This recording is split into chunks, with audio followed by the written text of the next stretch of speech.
الحمدللہ رب العالمین والصلاة والسلام علی سید الانبیاء والمرسلین۔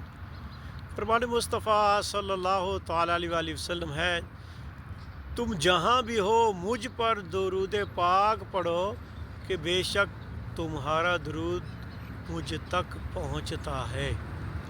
صلو علی الحبیب صلی اللہ علیہ محمد۔ درس فیضان رمضان نمبر 15۔ انشاءاللہ عزوجل اس میں سے کچھ سنیں گے۔ ام المومنین حضرت سیداتنا عائشہ صدیقہ رضی اللہ تعالیٰ عنہ فرماتی ہیں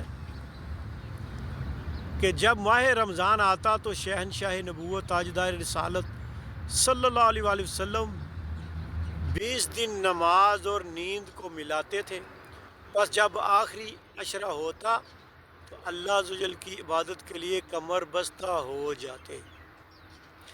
ایک اور روایت میں فرماتی ہیں، جب ماہ رمضان تشریف لاتا تو حضور اکرم نور مجسم شاہ بنی آدم صلی اللہ علیہ وسلم کا رنگ مبارک متغیر یعنی تبدیل ہو جاتا اور نماز کی کثرت فرماتے اور خوب دعائیں مانگتے۔